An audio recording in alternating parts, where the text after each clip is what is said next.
내게로부터 눈을 들어 주를 보기 시작할 때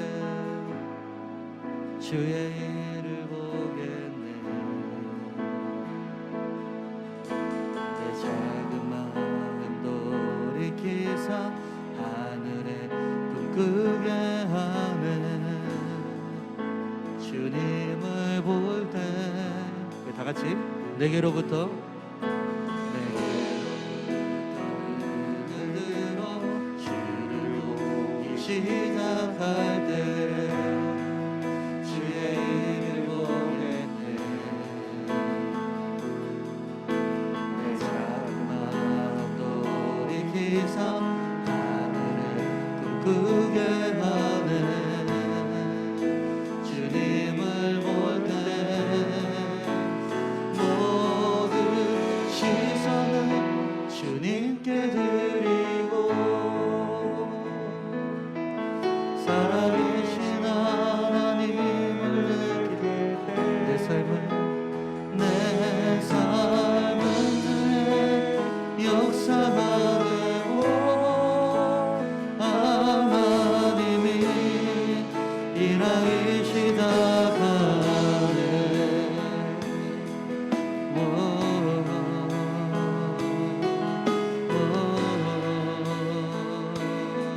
다같이 고백하시겠습니다.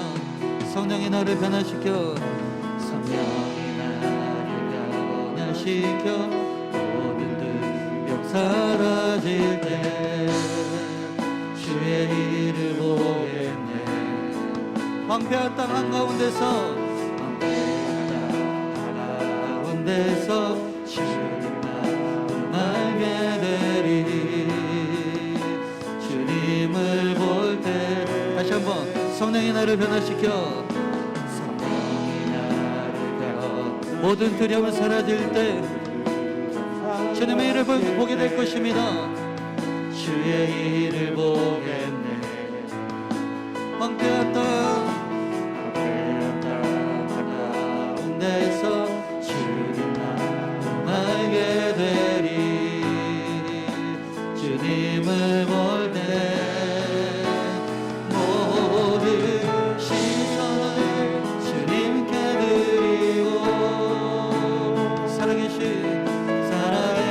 하나님을 느낄 때 내 삶은 그의 역사가 되고 하나님이 일하기 시작. 다같이 오른손 높이 들고 모든 시선은 주님께 드리고 살아계신 하나님을 느낄 때 내 삶은 역사가 되고 하나님이 일하기 시작하네.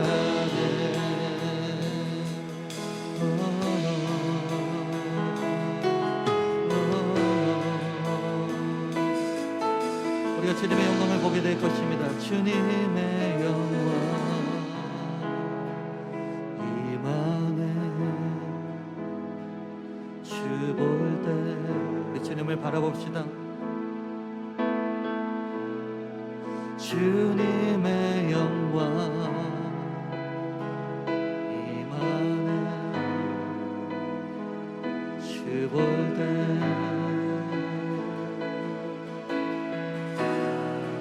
주님의 영광 임하네. 주 볼 때 주님의 영광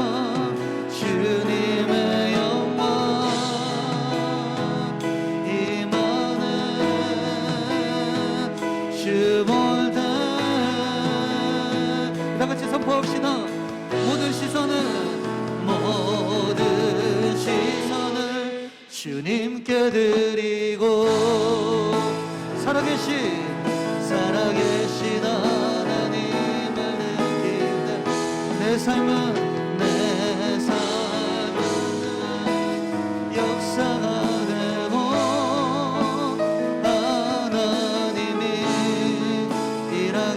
시작하네. 성령이 오는 영혼 충만하게 하소서. 주님 앞에 내 생명 드리리라. 다같이 나 주님만은, 나 주님만은 길이. 헛된 마음 버리고 성령이여, 성령이 오네 영혼 충만하게 하소서. 주님 앞에 내 생명 드리리라. 두 손 들고 찬양합니다. 두 손 들고 찬양합니다. 다시 오실 왕 여호와께 오직 주만이 나를 다스리네. 다시 한번 고백합니다. 두 손 들고 찬양합니다. 할렐루야. 두 손 들고 찬양합니다. 다시 오실 왕 여호와께 오직 주만이 나를 다스리네. 다같이 고백합시다. 나 주님만은 길이. 헛된 마음 버리고 성령이여, 성령이 오네 영혼 충만하게 하소서. 나 주님만은, 나 주님만은 헛된 마음 버리고, 헛된 마음 버리고 성령이여, 성령이 오네 영혼 충만하게 하소서. 다시 한번. 나 주님만은, 나 주님만은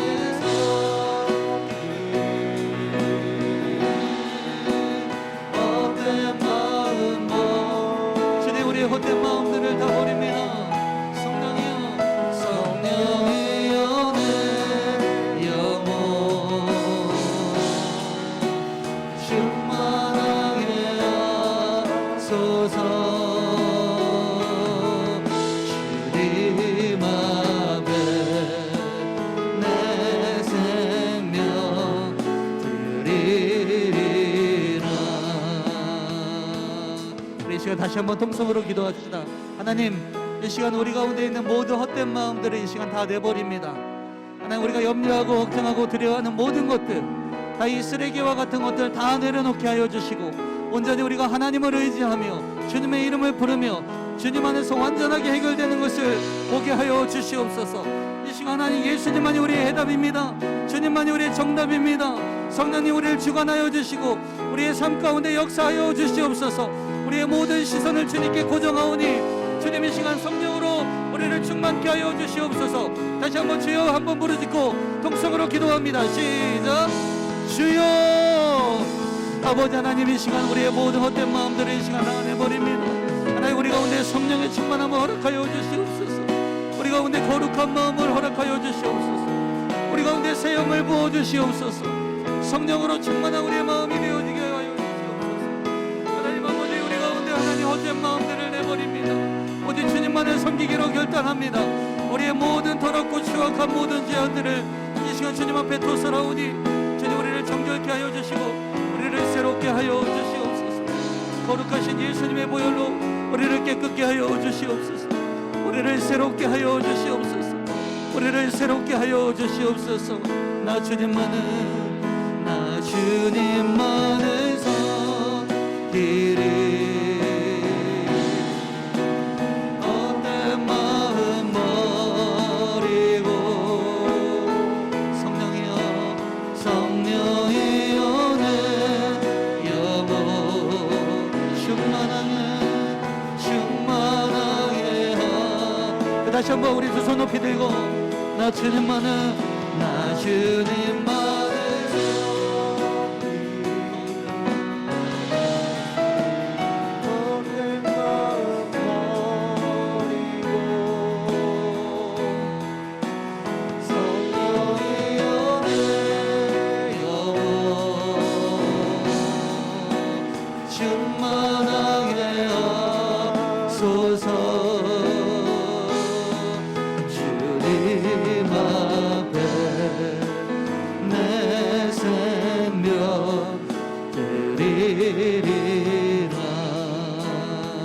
주님 앞에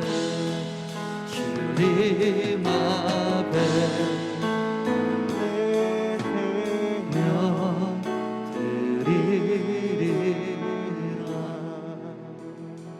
하나님, 이 시간 우리가 하나님만을 섬기기로 결단합니다. 우리의 헛된 마음들 하나님 이 시간 다 내려놓게 하여 주시고 온전히 우리가 주님만을 섬기며 주님만을 찬양하며 나아가게 하여 주시옵소서. 주님 이 시간 우리를 성령으로 충만케 하여 주시고 우리를 거룩케 하여 주시옵소서. 성령의 새 바람이 불어와 우리를 새롭게 하여 주시옵소서. 우리를 새롭게 하여 주시옵소서. 하나님 이 시간 우리가 주님만을 바라보니 이 시간 함께 하여 주실 것을 믿사오며 거룩하신 예수 그리스도의 이름으로 기도하옵나이다. 아멘. 할렐루야. 우리 박수로 하나님께 영광 돌리겠습니다. 여러분, 성령님만이 우리를 새롭게 하신 줄 믿습니다. 우리가 아무리 힘쓰고 애써도요, 성령님이 우리 가운데 찾아오셔야 됩니다. 우리를 충만케 해주셔야 되는 줄 믿습니다. 이 시간 우리 성령이여 내 영혼을 우리 충만케 하여 주시옵소서. 우리 박수치며 찬양하시겠습니다.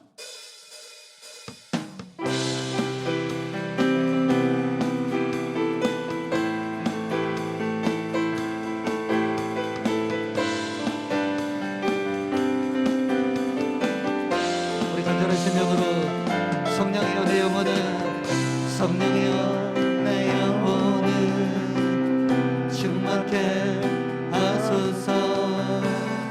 내 속에 강물이 넘쳐나게. 성령이여 내 영혼을 성령이여 내 영혼을 충만케 하소서. 내 속에 강물이 넘쳐나게.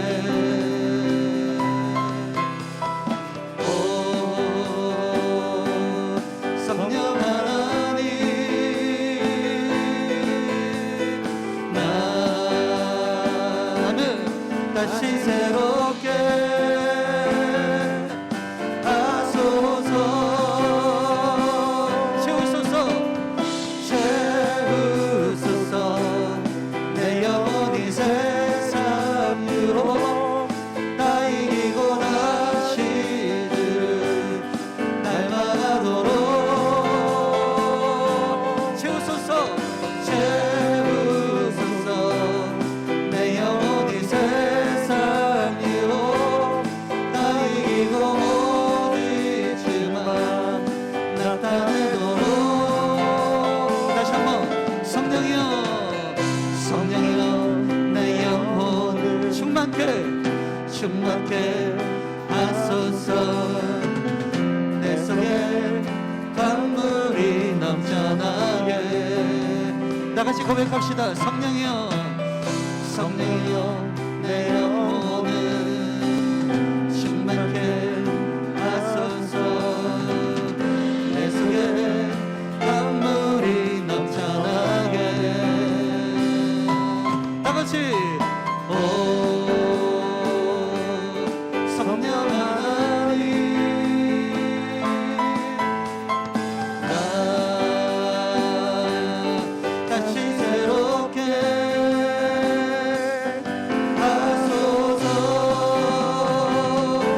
채우소서.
할렐루야. 우리 박수로 하나님께 영광 돌립니다.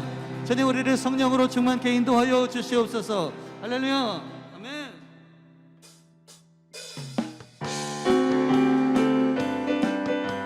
우리 인척에 박수치며 찬양할 때 우리 가운데 근심 걱정이 온다 할지라도 우리가 주님을 의지하면서 나가길 소망합니다.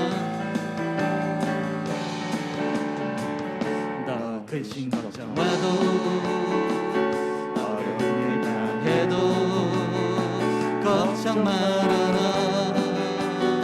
주 너를 지키리. 위험한 일 당해도 슬 일이 와도 걱정 말아라. 주 너를 지키리. 늘 느껴주시리. 주님의 사랑 속에 영원하라. 그의 평화 속에 유하라. 그분의 영원 속에 나 유하라. 주 지키리. 주님의 사랑 속에 영원하라. 그의 평화 속에 유하라. 그분의 영원 속에 나 유하라. 주 지키리. 다시 한번 너 근심 걱정 너 근심 걱정 와도 어려운 일 당해도 걱정 말아라. 주 너를 지키리. 위험한 일 당해도 슬픈 일이 와도 걱정 말아라. 주 너를 지키리. 늘 느껴주시리. 주님의 사랑 속에 영원하라. 그의 평화 속에 유하라. 그분의 영원 속에 나 유하라. 주 지키리. 주님의 사랑 속에 영원하라. 그의 평화 속에 유하라. 그분의 영원 속에 나 유하라. 주 지키리. 다시 한번 주님의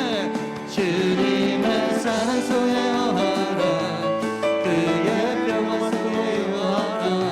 그분의 영원 속에 나 유하라. 주 지키리. 주님의 사랑 속에 영원하라. 그의 평화 속에 유하라. 그분의 영원 속에 나 유하라. 주 지키리. 다 같이 오른손 높이 들고 주님의 사랑 속에 거하라.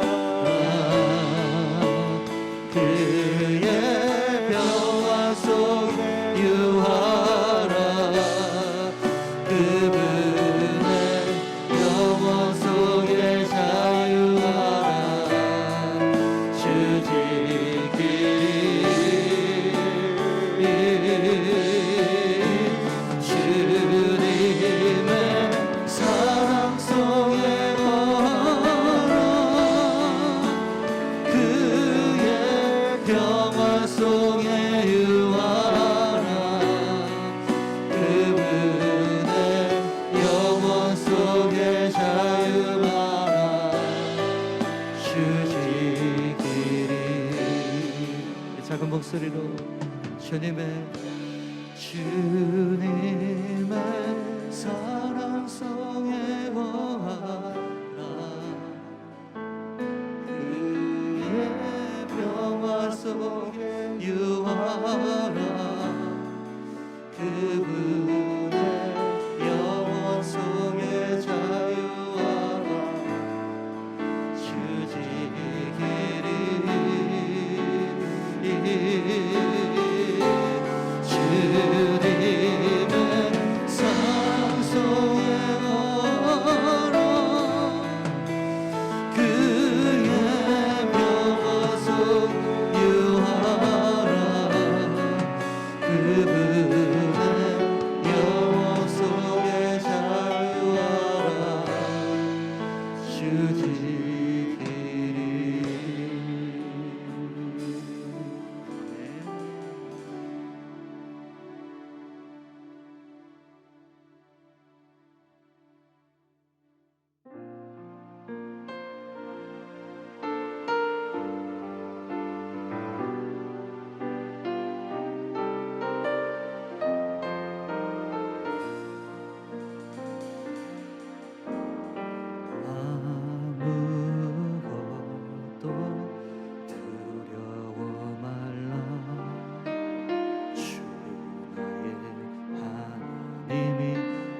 지켜주시네. 놀라지 마라, 겁내지 마라. 주님 나를 지켜주시네. 우리 다 같이 다시 한번 아무것도 두려워 말라. 주 나의 하나님이 지켜주시네. 놀라지 마라, 겁내지 마라. 주님 나를 지켜주시네.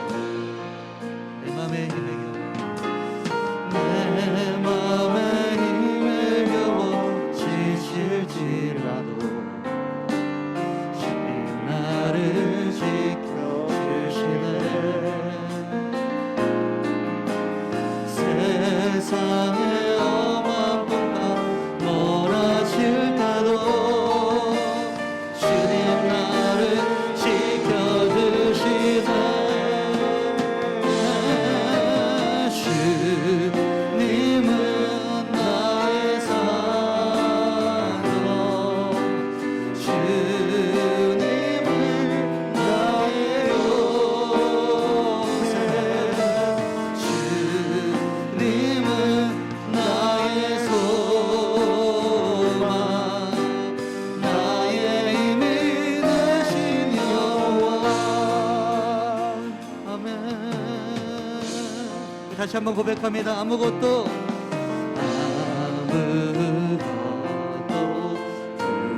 우리 같이 고백할까요? 주 나의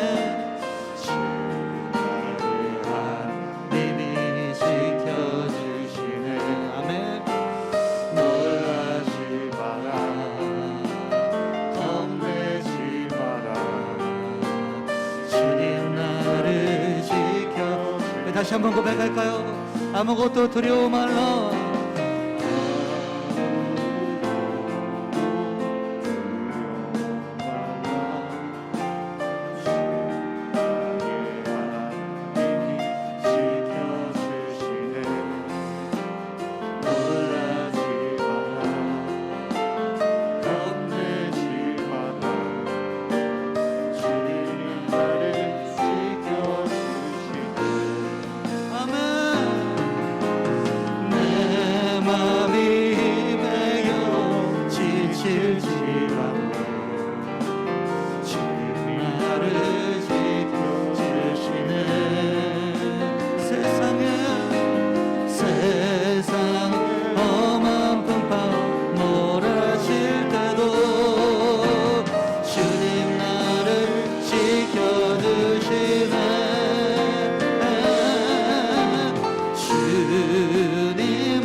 멈추지 마라. 너 기도를 멈추지 마라. 내가 넌 쉬지 않고 너를 지켜보고 있으니. 너 기도를 멈추지 마라. 너 기도를 멈추지 마라. 내가 잠시도 쉬지 않고 모든 것 지켜보고 있으니. 다같이 두 손 높이 들고 너 기도를 멈추지 마라. 멈추지 마라.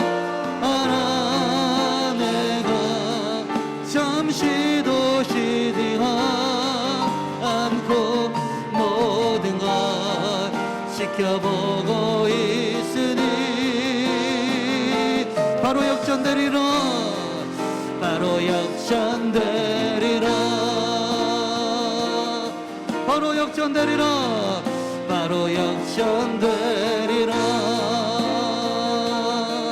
이제 역전되리라 이제 역전되리라 할렐루야. 자, 우리는 금요일마다 영적 세계 법칙에 대해서 나누고 있고 그 중에서도 우리는 연속해서 지금 성령의 지배받는 사람들의 특징에 대해서 나누고 있습니다. 내가 지금 성령의 지배를 받고 있는가? 아니면 혼과 육의 통치를 받고 있는가? 이거 참 궁금하거든요. 그래서 우리는 계속 몇 주 동안 이 성령의 지배받는 사람의 특징에 대해서 같이 나누고 있는데 그 첫 번째가 뭐였어요? 우리가 성령의 지배를 받기 시작하면 하나님께서 나에게 허락하신 것들이 새롭게 보인다고 말씀을 드렸습니다. 그래서 고린도전서 2장 12절 말씀해 보니까 우리가 세상의 영을 받지 아니하고 오직 하나님으로부터 온 영을 받았으니 이는 우리로 하여금 하나님께서 우리에게 은혜로 주신 것들을 알게 하려 하심이라. 여러분, 우리가 성령의 지배받지 않고 혼과 육의 지배받는 경우에 어떤 일이 벌어지냐면 하나님께서 분명히 나에게 주신 것인데 그것을 놓고 불평불만을 한다는 것이죠. 그런데 성령의 지배를 받으면요 동일한 거예요. 동일한 사람이고 동일한 환경이에요. 그런데 그것을 보는 눈이 완전히 달라진다는 거죠. 이야, 이 모든 것이 하나님께서 나에게 은혜로 주신 거구나. 나의 가족, 내 교회, 나의 함께하는 성도들, 나의 직장 동료들, 직장 모든 것들이 다 은혜로 주신 것이구나. 그때서야 보인다는 거예요. 아무것도 바뀐 게 없는데. 왜 그럴까요? 따라하겠습니다. 하나님은 영이시다. 그러니까 하나님께서는 영이시기 때문에 하나님께서 주신 모든 것들은 나의 영적인 유익, 그리고 내가 필요한 것을 하나님 더 잘 아시거든요. 그래서 다 하나님께서 주신 거예요. 근데 중요한 것은 영이신 하나님이 주신 거기 때문에 따라하십니다. 영은 영으로 분별되는 거예요. 그러니까 우리가 영으로 보지 않는 이상, 혼과 육으로 보는 이상 우리에게 주신 모든 것들은요 영으로 보지 않으면 다 불평불만일 수밖에 없어요. 그런데 우리가 성령의 지배를 딱 받고 영의 눈이 띄어지는 순간 영이신 하나님께서 나에게 주신 모든 것들이 유익이었구나, 감사였구나. 그때 그렇게 우리의 보여지는 시각이 달라지는 것입니다. 두 번째는 생존에서 생명으로 바뀌게 되죠. 고린도전서 3장 3절 말씀 시작. 너희는 아직도 육신에 속한 자로다. 너희 가운데 시기와 분쟁이 있으니 어찌 육신에 속하여 사람을 따라 행함이 아니리요. 네, 육신에 속하면 바울은 얘기합니다. 시기와 분쟁이 연속된다. 왜 그렇습니까? 여러분, 육은요 생존 전투력을 극대화시킵니다. 내가 먼저 살아야 되는 거예요. 나의 유익이 먼저인 거예요. 무조건. 그러니까 육은요 극도로 나에게만 집중하게 만드는 거예요. 그래서 나보다 잘 되는 것이 있으면 시기가 되고, 그래서 그러한 시기심으로 들어가는 모든 것들에 분쟁을 일으키게 되는 것이죠. 그러니까 남이 잘 되면 안 되는 거예요. 왜냐하면 내 생존 전투력을 극대화시키거든요. 그 대표적인 것이 사울 왕이었습니다. 그는 다윗을 시기함으로 결국 분쟁을 일으키죠. 그것을 하나님께서 주신 좋은 것임을 기억하고 다윗을 품고 긍휼을 베풀었다면 그는 더 존귀한 자가 되었겠죠. 근데 그는 육으로 사는 거예요. 그러니까 육이 극대화되죠. 그러니까 자기보다 잘난 사람이 있으면 시기하고 분쟁하는 겁니다. 그런데 반대로 하나님의 영이 들어오면 달라지죠. 하나님의 영은 나의 생존보다 함께 살아내려고 하는 생명의 열망이 더 강하게 만들기 때문에 그렇습니다. 그래서 우리의 시작은 분명히 생존으로 다시 시작하는 건 똑같아요. 그런데 성령이 들어오면요 그 생존을 넘어 생명의 자리로 나아간다는 것이죠. 그러니까 시작은 생존이었는데 종착점이 생명인 것입니다. 그래서 그 성령이 들어오면요 어떻게 하면 나 아닌 다른 사람을 더 살릴까 하는 것에 집중하게 됩니다. 그 대표적인 사람이 다윗이죠. 여러분, 아둘람굴에 모인 사람들은 다윗이 생존하기에는요 절대 안 맞는 사람들입니다. 다윗이 생존하기 위해서는 더 강한 사람들이 와야 돼요. 그런데 다윗은 그들을 받아들이죠. 왜요? 다윗은 성령의 지배받는 사람이었어요. 그러니까 내가 지금 생존하려면 저 사람 안 받는 게 맞는데 성령이 역사하니까 저 사람들 다 받아주는 거예요. 생명을 살리기 위해서. 여러분, 그래서 이러한 성령의 지배받는 사람들은요, 내가 생존에 필요했던 모든 것들을요, 생명을 살리는 도구로 그때부터 사용하기 시작하죠. 그래서 사도행전 2장 44절부터 46절은 우리에게 이렇게 증거하고 있는 것입니다. 시작. 믿는 사람이 다 함께 있어 모든 물건을 서로 통용하고 또 재산과 소유를 팔아 각 사람의 필요를 따라 나눠주며 날마다 마음을 같이하여 성전에 모이기를 힘쓰고 집에서 떡을 떼며 기쁨과 순전한 마음으로 음식을 먹고. 사도행전에서 성령 충만 받은 후에 나타나는 현상을 다 대부분 생존에 필요한 모든 것들을 함께 나누더라라는 말씀으로 연결시켜요. 왜요? 그 안에는 이제는 내 생존에 필요한 것이 이게 중요한 게 아니라 이것을 가지고 생명을 살리는 것에 살리는 것이 하나님을 기쁘시게 하시는 것이라는 것을 깨닫게 되는 거예요. 그러니까 자기 재산을 다 나누고 통용하고 소유를 팔아 나눠주고 날마다 성전에 모이고 집에도 모여서 떡을 떼고. 우리가 집에서 목장 모임 했지만 이거 정말 계속 한다는 게 얼마나 어려운 일입니까? 늘 편안하게 다 어질러 놓고 살다가 목장 모임 할 때 대청소하는 날이잖아요. 그죠? 다 치우고 막. 이게 진짜 쉽지 않은 거예요. 안 키워놨던 CTS도 틀어놔야 되고, 그죠? 그러니까 이게 불편한 일이야, 불편한 일. 그러니까 이게 쉽지 않은 일인데 이게 자연스럽게 되는 거예요. 하나님 나라를 위해서. 그러니까 성령의 충만함을 받은 후에 대표적인 변화의 현상은 다 생명을 위해서 살더라라는 것입니다. 그러니까 성령의 지배를 받으면요, 혼과 육으로는 이해할 수 없는 일들이 막 생기는 거예요. 세 번째는 하나님의 때를 기다렸죠. 우리가 지난주에 말씀을 나눴습니다. 베드로후서 3장 8절 말씀 다 같이 한번 읽어볼까요? 시작.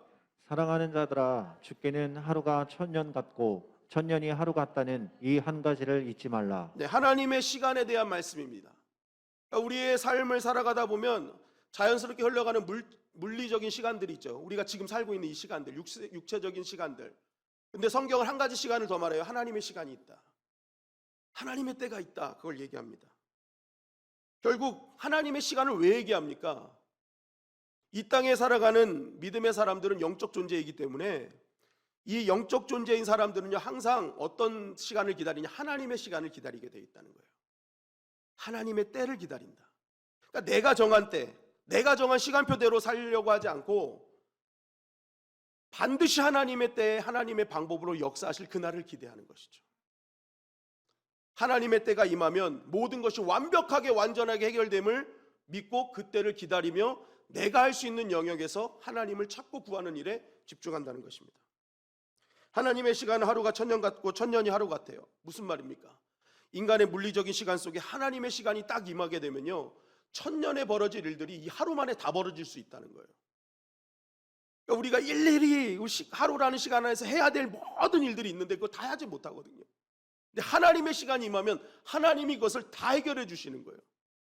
그러니까 하나님의 때가 이루어져서 하나님이 이루신 일들을 보면요, 너무 놀라운 일들이 벌어지는 거죠.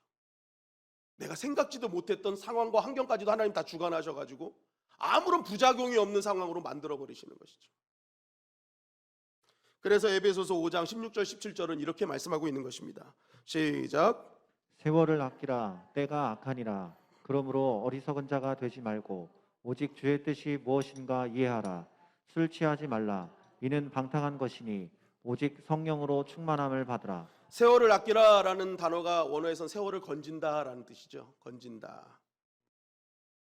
그러니까 우리가 시간을 건지는 사람이 될 수 있다는 거예요. 시간을 의미 있는 시간으로 만들 수 있다는 거예요. 어떤 사람이요? 주의 뜻이 무엇인가 이해한 사람. 그 사람은 성령 충만한 사람이죠. 그러니까 성령 충만한 사람은요, 세월을 건져내요. 의미 있는 시간이 돼요. 이게 무슨 말이냐면 우리의 삶 속에서 흘러가는 이 물리적인 시간은요, 사실 우린 영적인 존재이기 때문에, 영적인 세계가 있기 때문에 이 물리적인 시간에 하나님의 시간이 들어오지 않으면요, 여러분 이 시간은 그냥 무의미한 시간일 뿐입니다. 그런데 우리가 사는 물리적인 시간 속에 영적인 존재인 우리에게 하나님의 시간이 침투되는 순간부터 그 시간은 굉장히 의미 있는 시간이 되는 거예요. 그래서 여러분 우리가 하나님의 나라를 위해서 하나님의 뜻이 이루어진 그 시간이 가장 기억에 남는 겁니다. 여러분 우리가 그런 시간이 없으면요, 그냥 무의미한 시간들이에요. 늘 쳇바퀴 돌듯한 시간, 아무런 의미가 없고 무미건조한 시간, 내가 왜 사는지도 모르고 어떻게 살아야 할지도 모르는 그런 시간만 낭비하고 있는 것이죠. 그러니까 시간을 건질 수가 없는 거예요. 여러분, 우리가 흘러가는 시간을 그냥 그대로 흘러가는 건요, 동식물도 하고요, 믿지 않는 사람도 다 똑같은 시간 속에 있는 거예요. 그런 시간 속에서 그러한 시간을 의미 있는 시간으로 만드는 자는 누구냐? 그 시간 속에 하나님의 시간이 침투되기를 기대하고 또한 구하는 사람. 그 사람이 세월을 건지는 사람이고, 세월을 나의 주어진 시간을 의미 있게 만들어내는 그러한 믿음의 사람이라는 것입니다. 저와 여러분들이 세월을 건지는 자들이 되시기를 주님의 이름 간절히 축원합니다. 여러분, 그래서 오늘 이 시간은요, 세월을 건지는 시간이에요. 우리 예배 시간, 하나님을 만나는 이 시간이 얼마나 하나님 앞에 정말 의미 있는 시간으로 만들어내는 시간인지 우리는 깨달아야 됩니다. 그리고 오늘은 이제 네 번째 말씀을 하는데요, 성령의 지배받는 사람은요, 사람을 의식하지 말고 하나님을 의식한다라는 것입니다. 우리 고린도전서 4장 3절 4절 말씀을 다시 한번 읽어볼까요? 고린도전서 4장 3절 4절 없습니까? 네, 시작. 너희에게나 다른 사람에게나 판단받는 것이 내게는 매우 작은 일이라. 나도 나를 판단하지 아니하노니 내가 자책할 아무것도 깨닫지 못하나 이로 말미암아 의롭다 함을 얻지 못하노라. 다만 나를 심판하실 이는 주시니라. 자, 이 말씀의 핵심은 뭘까요? 너희에게나 다른 사람에게나 판단받는 것이 내게는 매우 작은 일이라. 바울은 얘기해요. 사람의 판단, 사람이 하는 그러한 언론, 그 말, 여기에 나는 의식하지 않겠다라는 거예요. 다만 나를 심판하실 이는 주시다. 나는 주님께 집중하겠다. 주님을 의식하겠다. 사람 의식하지 않겠다라는 거예요. 주님만 의식하겠다라는 거죠. 여러분, 고린도서는요, 하나님을 믿는다 하면서도 전혀 영적인 세계에는 관심 갖지 않고 육적인 차원에서 머물러 종교 생활을 하는 고린도 교회 성도들을 향해서 바울이 그렇게 살면 안 된다. 육적인 차원에서 사는 거는 그건 믿는 게 아니다. 종교 생활일 뿐이다. 아무런 영적 영향력은 발휘되지 않는다. 하나님과 관계없는 일이다라는 것을 얘기하는 거예요. 그러면서 진짜 하나님과 관계 있는 신앙생활을 하려면 영적인 부분에 집중해야 되는데 어떻게 그렇게 사는 것이 영적인 삶이냐라는 걸 해석해 주는 게 고린도 말씀이거든요. 고린도서거든요. 그러니까 오늘 바울이 강조하는 게 뭐예요? 난 사람 의식하지 않는다. 하나님 의식한다. 사람 의식하는 건 정말 작은 일이다. 그거에 작은 일에 집중하니 진짜 큰 일이 있는데 그 하나님 의식하는 건데.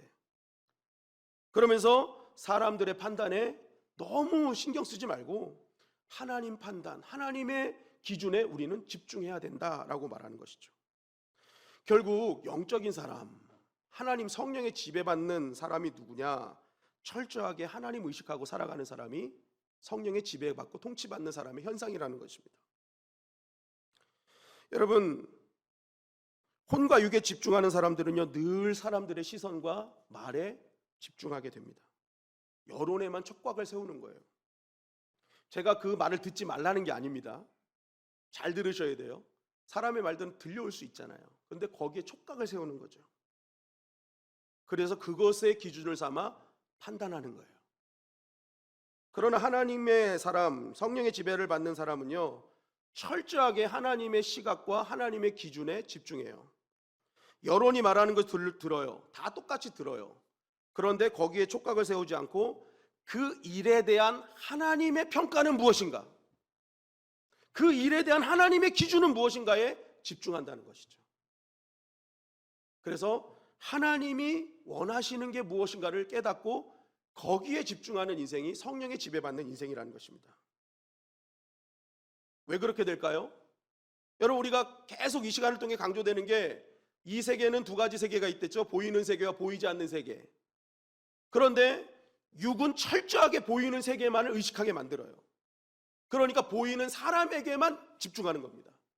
그러니까 육신의 사람인 거죠. 육적인 사람. 그런데 영은 보이지 않는 하나님의 세계를 의식하거든요. 그렇기 때문에 그 사람은 항상 하나님을 의식하는 자리로 나아갈 수밖에 없는 것이죠. 그래서 하나님을 기쁘시게 하는 자리로, 사람을 기쁘게 하는 자리로 나아가지 않는 것입니다. 그래서 데살로니가 2장 4절은 이렇게 우리에게 증거하는 것이죠. 시작. 오직 하나님께 옳게 여기심을 입어 복음을 위탁받았으니 우리가 이와 같이 말함은 사람을 기쁘게 하려 함이 아니요 오직 우리 마음을 감찰하시는 하나님을 기쁘시게 하려 함이라. 네, 우리가 이와 같이 말함은 사람을 기쁘게 하는 것이 아니다. 그렇게 하려고 하는 것이 아니다. 하나님을 기쁘게 하시기 위함이다라는 거죠. 여러분, 그래서요, 하나님께 집중하는 사람을 만나면요, 어떤 현상이 일어나냐? 그 사람은 좀 편안함이 느껴집니다. 편안함과 평안함이 느껴져요. 왜 그러냐면 하나님께만 집중하기 때문에 그래요. 한 가지에만 집중하죠. 한 가지에만 집중하는 거예요. 그러니까 어떤 상황 속에서도 판단은 오직 하나님이 하신다는 생각을 갖고 하나님께 집중하니까 심플한 겁니다. 흔들림이 없는 거예요. 좌로나 우로나 치우침이 없는 거예요. 정확한 답을 딱 알고 가기 때문에 편안함이 느껴집니다. 반면 사람에게 집중하는 사람들의 대부분 이 목회를 할 때 느껴지는 게 뭐냐면 굉장히 복잡하고 피곤한 상태가 많이 유지됩니다. 왜냐하면 사람들은 하나님과 다르게 이 사람 다르고 저 사람 다르고 이 사람 다르고 저 사람 다 다르기 때문에 그래요. 내가 이 사람한테 맞추려고 그러면 저 사람이 뭐라 그래? 그럼 저 사람한테 가서 저 사람을 맞추려고 하면 이 사람이 또 뭐라 그래? 이 사람을 기쁘게 하려고 했더니 저 사람이 싫어해. 그럼 또 이 사람을 또 기쁘게 하려고 또 저 사람이 또 싫어하네. 그러니까 사람 맞추다 보면 이 사람, 저 사람 맞추다 보면 이제 복잡해지고 피곤해지는 거예요. 어느 장단에 맞춰야 될지 모르는 거예요. 그러다 보면 어느 순간 가랑이 찢어진 자신을 발견하게 되는 겁니다. 완전히 신앙생활, 하나님 바라보는 신앙생활은 막 힘이 더 넘쳐요. 심플하기 때문에 막 더 열정적으로 하나님 바라봅니다. 그런데 왜 신앙생활 하면서 넉다운이 되느냐? 사람 바라보기 때문에 그래요. 자꾸만 사람을 맞추려고 하다 보니까 이것하고 하니까 신앙생활 뭐 이렇게 헌신하다가 힘들어서 넉다운 되는 게 아니라 사람 맞추다가 넉다운 돼 버리는 거예요. 다 번아웃 돼 버리는 거예요. 여러분, 우리가 정말 신앙생활 제대로 하려면요, 하나님께 집중해야 되는 것입니다.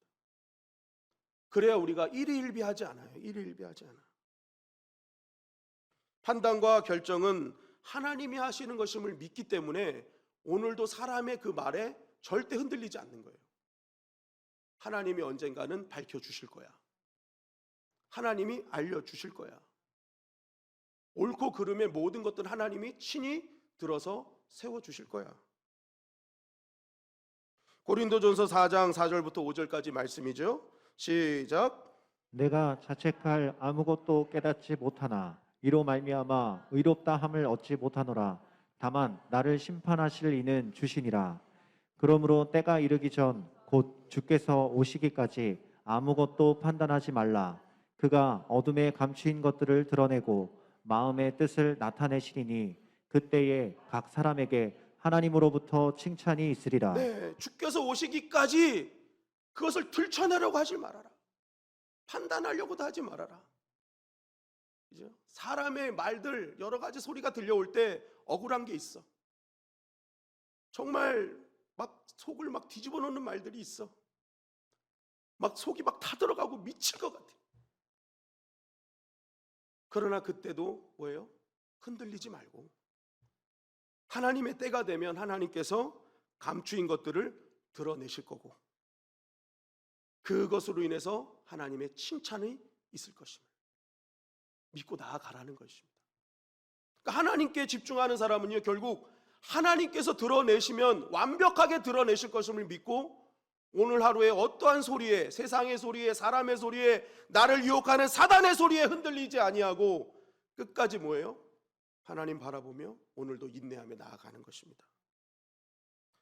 여러분, 어느 때는요, 이 사람이요 저한테 그래요. 나 참 목사님 참 좋은 목사님입니다.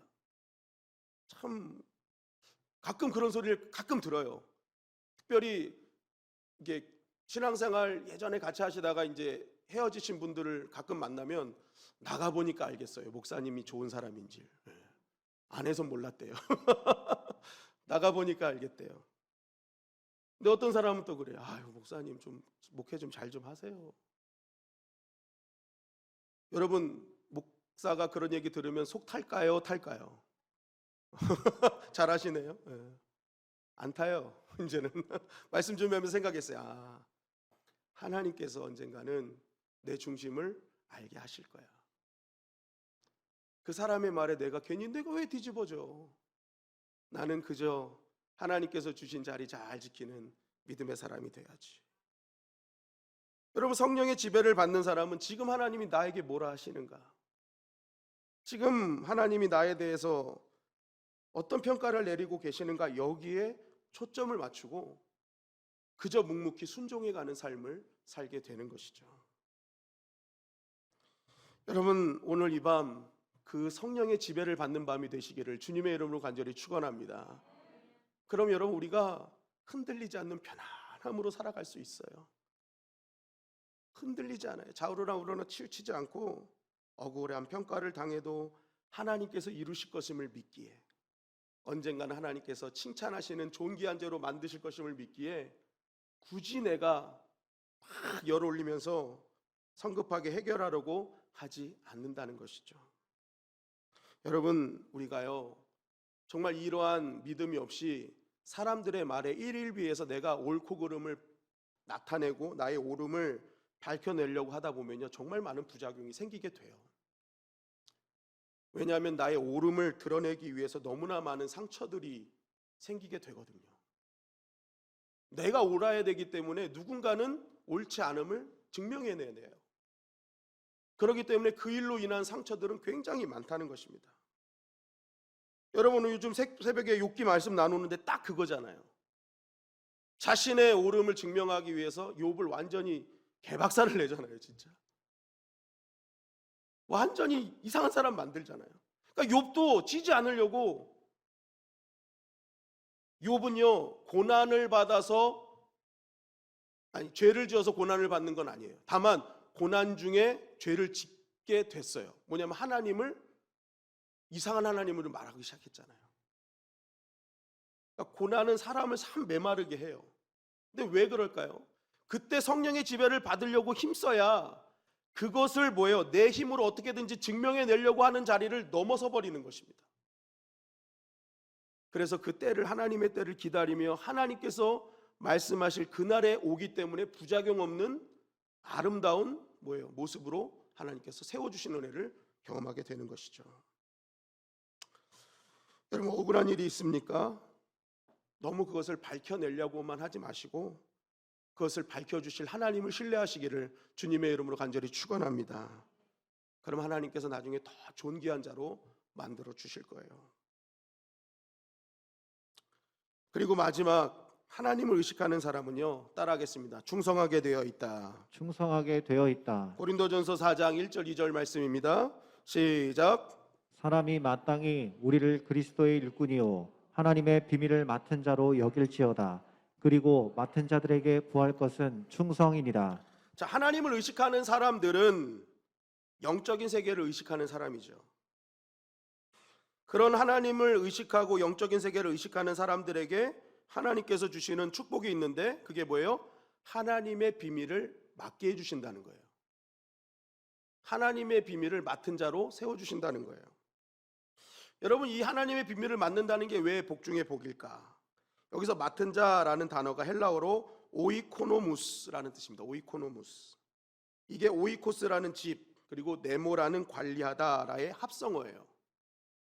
그러니까 이 말의 뜻은 집안의 행정과 재정을 맡아 관리하는 사람을 말하는 것입니다. 여러분, 집안의 행정과 돈을 맡겼다?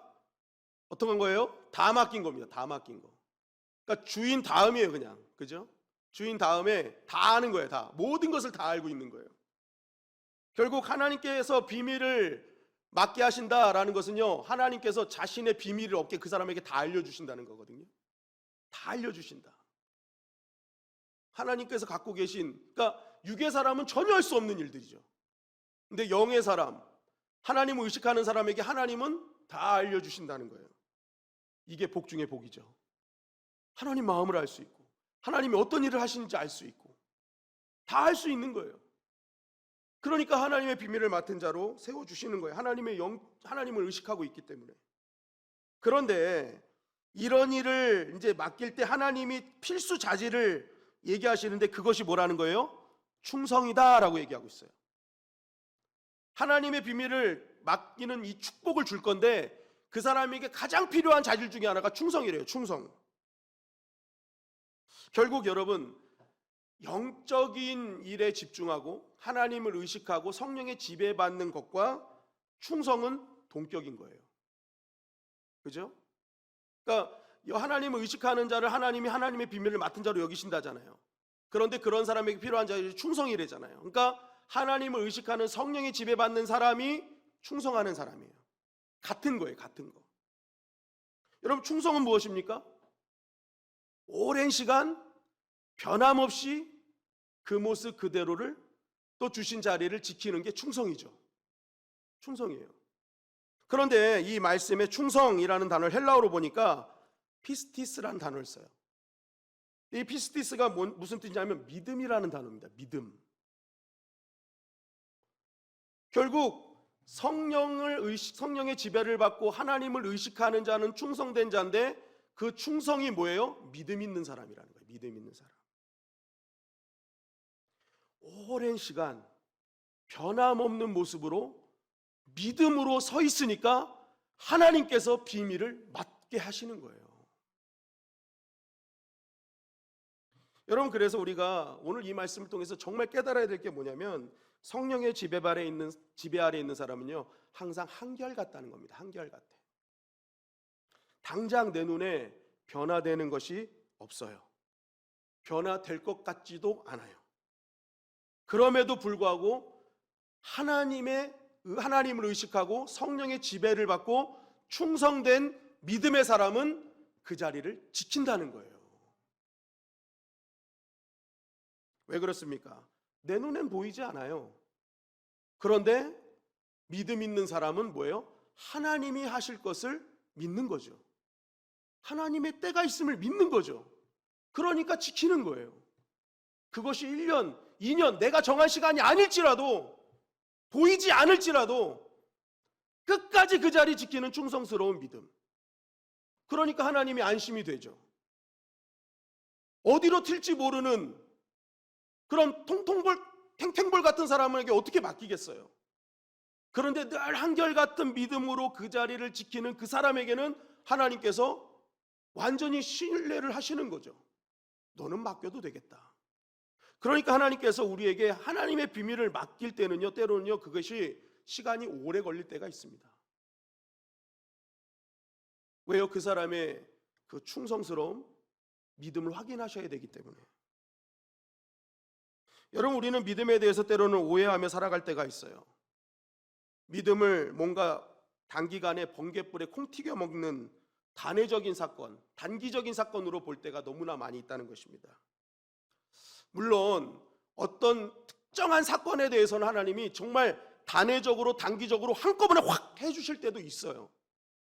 그런데 여러분, 오늘 믿음이 충성이라는 단어를 통해서 하나님께서 우리에게 주시는 메시지는 뭐예요? 믿음은 장기전이라는 거예요. 믿음의 확인은 장기전으로 확인할 수 있지 단기적으로 확인할 수 없다는 것입니다. 여러분, 그래서 이렇게 믿음을 단기적으로 오해하는 사람들의 특징이 뭐냐면 뭔가 단시간에 이루어진다고 생각하니까 자꾸 단기간에 나에게 뭔가 짜릿짜릿하고 뭔가 자극적인 것만 찾아다니기 시작한다는 것입니다. 그래서 뭔가 일어날 것만 같은 것들, 내 마음에 내 생각에 뭔가 찌릿찌릿하게 하는 것들을 자꾸만 찾아다니는 거죠. 여러분, 이것은 믿음을 잘못 알고 있는 것입니다. 따라합시다. 믿음은 충성이다. 충성이다. 믿음은 충성이에요. 오래도록 변함없이 내가 짜릿짜릿한 기분, 뭔가 바뀌지 않을 것 같은 그러한 것이 있더라도 하나님께서 언젠가는 더 좋은 것으로 역사하실 것을 믿고 그 자리를 지키는 충성, 그것이 믿음이라는 것이죠. 시편 1편 4절은 이렇게 우리에게 증거하고 있어요. 시작. 악인들은 그렇지 아니하며 오직 바람에 나는 겨와 같도다. 믿음이 없는 악인들의 특징, 충성하지 못하는 악인들의 특징은 겨와 같대요. 겨와 같다는데 이 말씀에 보니까 겨의 특징을 뭐라고 얘기하고 있어요? 바람이 일로 휙 불면 글로 휙 하고, 바람이 절로 휙 불면 절로 휙 하고. 바람이 뭐예요? 어떤 특정한 현상이죠. 그러니까 당장 내 눈에 뭔가 확 보이면 그걸로 휙 하고, 그러다가 약효과가 떨어졌다 생각하니 약발이 떨어졌다 생각하면 또 이쪽으로 보니까 여기 또 뭔가 좋아 보여. 휙 가고. 이게 믿음 아니라는 거예요. 악인이래잖아요, 악인. 그러니까 이러한 사람들은 자꾸만 뭔가 뭐 아주 용한 목사님이 나타났대, 뭐 강사님이 나타났대, 거기 막 쫓아다니는 거예요. 교회 예배가 있는데 거기 쫓아다니. 거기 또 아닌 것 같으면 저 사람 있대, 또 쫓아가고. 뭔가 특별한 강의가 있대, 그러면 그거 쫓아가고. 여러분 근데 한번 생각해 보세요. 뭔가 찌릿찌릿, 누구 감정이에요? 자기 감정이잖아요. 물론 성령께서 정말 충만하게 역사하실 수 있어요. 근데 성령의 지배받는 사람은 충성한다니까요. 내가 있을 자리가 여기가 아니구나. 나에게 맡겨진 자리에서 내가 충성하러 가야겠구나. 성령의 감동은 그렇게 온다는 거예요. 내가 지금 이거 헛살았구나, 이거 그냥 막 내가 느끼는 대로 간 거, 이거 잘못됐구나. 성령의 사람은요, 하나님이 나에게 맡겨주신 나의 가정, 하나님 맡겨주신 나의 교회, 하나님 맡겨주신 나의 자리, 나의 직분, 이거 충성하는 게 믿음이구나. 그런 감동으로 하나님 역사하신다는 것입니다. 그래서 저는 이 말씀을 묵상하면서 앞으로 우리 교회도 충성스러운 사람을 세워야겠다. 충성스러운 사람이 믿음의 사람이고 성령의 지배받는 사람이기 때문에 세상적 실력, 능력, 그건 세상에서 발휘하시고, 진짜 교회에 정말 필요한 일꾼은 누구예요? 성령의 지배받고 하나님께서 주신 나의 자리를 언제든지 변함없이 지켜나가는 그 충성스러운 사람. 하나님이 비밀을 맡겨주셔버리고, 그러니까 그런 사람들이 모일 때 교회는 정말 능력 있는 교회가 되겠구나 하는 생각을 하게 됐습니다. 여러분, 믿음은 자꾸만 나에게 어떤 느껴지는 현상과 자극을 쫓아가는 게 아니라 내 자리를 지키는 게 믿음인 것입니다.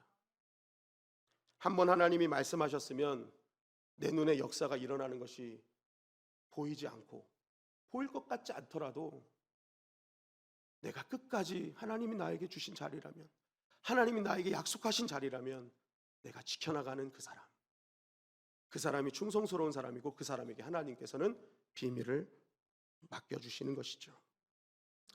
창세기 18장 17절은 이렇게 증거하고 있습니다. 시작. 여호와께서 이르시되 내가 하려는 것을 아브라함에게 숨기겠느냐. 아브라함은 믿음의 조상이죠. 아브라함은 믿음의 사람입니다. 그러니까 하나님이 뭐라 하세요? 나는 아브라함에게 숨기지 않겠다. 다 알려주겠다는 거예요. 저와 여러분들이 이 시대의 아브라함이 되기를 주님의 이름으로 간절히 축원합니다. 여러분, 하나님 마음 알고 싶으시잖아요. 하나님 뜻을 알고 싶으시잖아요. 그게 우리의 정말 믿음의 정말 최정점 아닙니까? 한 번이라도 주의 뜻을 좀 보게 해주십시오. 근데 하나님이 누구한테 보여주신대요? 충성스러운 사람, 끝까지 믿음 지키는 사람, 믿음이 확인된 그 사람에게 난 숨기지 않겠다, 나의 비밀 다 보여주겠다, 하나님은 약속하고 있는 것입니다. 여러분, 오늘 이 밤 우리의 영이 다시 활성화되기를 주님의 이름으로 간절히 축원합니다. 그러면 여러분, 하나님의 비밀을 보게 되실 거예요. 하나님이 나를 향한, 지금 이 상황을 향한 하나님의 목적과 뜻, 이거였군요, 하나님. 그러니까 막 프레쉬해지는 거죠. 신선해지는 거죠. 막 행복해지는 거죠. 그걸 알았으니. 그거 모르니까 힘든 거 아닙니까? 여러분, 우리가 처음 주님을 만났을 때, 그때 주님이 나에게 하셨던 말씀, 때가 또 어떤 결정을 할 때 하나님께서 나에게 주셨던 결단, 혹시 지금도 유지하고 계십니까? 그것이 충성입니다. 그것이 믿음입니다. 그 주신 말씀을 나의 상황 때문에 바꾸는 것이 아니라 오늘도 하나님이 계시기에, 그 하나님은 반드시 이루실 것을 믿기에 그것을 끝까지 붙잡고 나의 자리를 지키는 것, 그것이 바로 믿음이며 성령의 지배받는 인생의 모습인 것입니다. 여러분, 오늘 다시 그것을 확인하는 밤이 되시기를 주님의 이름으로 간절히 축원합니다. 놀라운 하나님의 비밀을 깨닫게 될 것입니다.